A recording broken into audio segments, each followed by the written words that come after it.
গ্রেফতার এগরার পুরপ্রধান স্বপন নায়েক। দুর্নীতির অভিযোগে গ্রেফতার পুরপ্রধান।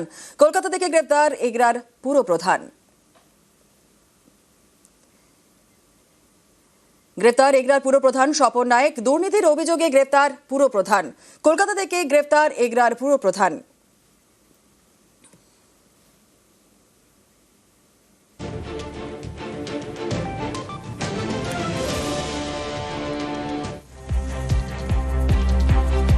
গ্রেফতার এগরার পুরপ্রধান স্বপন নায়েক। দুর্নীতির অভিযোগে গ্রেফতার পুরপ্রধান। কলকাতা থেকে গ্রেফতার এগরার পুরপ্রধান। এগরা পুরসভার পুরপ্রধান স্বপন নায়েককে গ্রেফতার করল এগরা থানার পুলিশ। দুর্নীতির অভিযোগে গ্রেফতার পুরপ্রধান। কলকাতা থেকে গ্রেফতার এগরার পুরপ্রধান। গ্রেফতার এগরার পুরপ্রধান স্বপন নায়েক।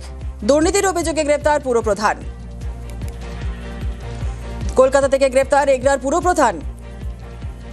এগরা পুরসভার পুরপ্রধান স্বপন নায়েককে গ্রেফতার করল এগরা থানার পুলিশ। কলকাতা থেকে গ্রেফতার এগরার পুরপ্রধান। গত 20 ডিসেম্বর বিএলআরও এগরা ওয়ানের লিখিত অভিযোগ খতিয়ান ওয়ানের জমি তার একটা বৈধ ইলিগাল লিজিং আউট বা transfer which was reportedly executed without competent approval and through an unregistered deed. Naturally, it resulted in loss of government revenue. তো সেই কেসের ইনভেস্টিগেশনের পার্ট হিসেবে এগরা পৌরসভার যে chairman Swapan Nayek he has been arrested